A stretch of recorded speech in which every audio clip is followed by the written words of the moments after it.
Malona soifua whaatana whātu I Tala Fou mai Ausetalia le Radio Samoa. Ua tau whai mata I tu uma le tō tele lau whaasararau I Ausetalia nei nisi o mata upu tāua mo fufonga ina I rea so le ACCC le ofisa rea Ausetalia baba ia ni whaasea mani tūlanga e a apiai au unanga I rea tunu. Ma rea atu ina atu tu la fono ni mata upu e au fiai supermarketi te tele lua I Ausetalia. O lo fitaua ina le ACCC, o le company ma le Woolworths ma le Coles, o la whaasasea la paanga po tangata whaatau, I nisi o pa ua le tau o le whaitau sera o loa.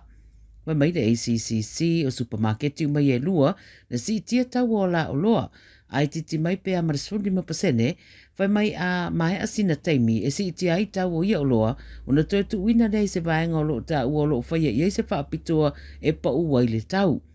Nono winga lai te tau na whai tia atu loa la le tau e whaata waidea o loa I le temidea e fua I le pau sa whai roa mua. Ta wera ACCC e leo le tūranga lea na iai. Nono winga la o lo o whaata wai ne tere o nei o loa I tau o lo o mau wai le whaitau miliona o tupe mama a ia pisinisi. Whai mai le ACCC e teletonu o lo o whaasasea I e supermarketi ia e lua tangata whaatau I winga I discounts po pa ua tau o loa. Mai se pepa o whaamtalanga me le Woolworths o whaenuai ua ta ua le a whaawau peo na whaso tai ma le ACCC le mata upule nei pe tai o Coles ua whaenua se pepa o whaamtalanga o le aulato whina wina le mata upule whaamsinonga. O le ACCC pe a whaumi o le Australian Competition and Consumer Commission. O le sofo I wa whatau waifo fuanga mo le whaia o backburn, po le sunwina o tua wao I sini, ma vaenga o whaamata wane I nisi o whale Northern Beaches, ma le whai unga foi, mai le whai unga le mayaso. Wa lapta ia ia le vaenga o le tine mule atunu o le awa ia asu, ma le manongi o la au susunu I le so, e le tau mate foi ma le aso atai ao. E o mai le teminei o lo iei se vaenga o le tonga wao I Northern Beaches, o lo o mu, ma lo ngā luei le tine mua tape. O le awha soro lava le whainga o backburn si e pe o na masani ai I le vai tau le nei o le tusanga. O isi vaenga o le aso o iei au fiai Penrith ma se paka I Palm Beach, ma lo wha moe moe tine mui tūranga le lei ma tala whianga I o le tau, wha tinoa I a ngā nuenga. O le aso I sini e ruasul pitu tike wii le bevela, ma e leo tele se la matianga ma le malo se le sabidi o lo angiangi le so, ia ma o lo whiololo lava tūnanga le tau, e meise o lea whato ao o le spring le tau tutongo ane o la au. E iei se ri wa mōria leo leo me le pone, pe tau wa inalo na whaasara lau o ni mea sa tapu ina po recordings I le malaiwa le le me le pone.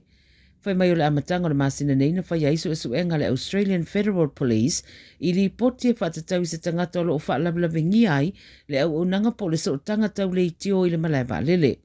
Pasu ni matau sanga o le tangata sa su e leo leo lo na whale I le tu I matu I sa sa au me le pone ma maua iei ni le tio ma masini pu e leo whaapea ma telefoni whi avea I lua o lo iei ni whi au sa pu e na ai o Mayday messages e whaelo ai o lo iei se whaale tonu pe ua mana o mia se wheso soani.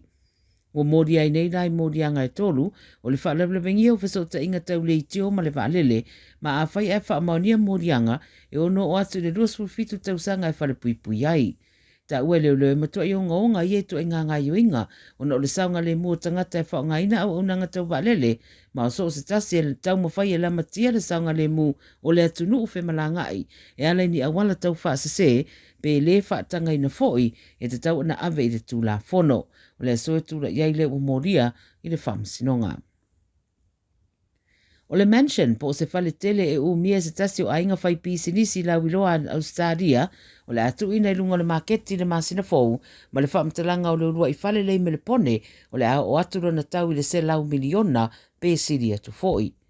O le nofuanga au fiai ma le whale tele whai ngō le Craniana, ma e le whai tua tura ki me le pone, o le whale o le I whai pisinisi o Sydney Maya, malona whale tua, na whatawina I rape se lau duas futasi. E sidia ma le tasi tesi ma le tasi hectares le tele, sidia ma le se lau tau sanga o mia pea le ainga, a o whaelo e Maya, wo I le teimi e sa idi ai seisi o na pule fou. O le whale na fausia le rape se lau ma le tolu, ma toe redesign e Maya I le rape se lau ruaiba, ma le tawa o pito maulalo lo ofo I nai le maketi e se lau miliona. Tala muni, o whamatala leo mai Perth o lato mawaina le tusa mana miliona o le tau o le aisa po le meth, mai se taavale na awhia se whalawala tau taavale, ma o lo tau fia se malo le malo i le wharamai. O li patiena nai news o le malo le malo o awhia, na awhia i le whalawala le fefe le aspirated taruai, a oanga i atu e whasanga i male li mai Belmont, na ave na tusa taavale le Toyota Hilux, aina su e leo. Wai mai le ripoti o le ri e tolu sufitu tau sanga nei ato e wha oso le taavale ina wala la tatu leo ma awhia i roa male malo le malo. Awe atu le wharamai malo i pere te minei e whasu rona tau sanga ma e whaistinga ina o na manuanga. Mo le ri ina sola ese na to e maua leo muri miliane ina wala vea le taavale na malanga atua i se no fuanga i le mamau ese. Whaia morianga matura i whamsinonga le asto anai ma wato e tau whia nei e leo ma whaero mai o lato ave sea mai le uto whala au whaasaina sa maua ilana taavale lea whai mai e o atu le tau i le miniona Tala Ausetalia. Tala i ara radio Samoa mo le amatanga le nei vai aso.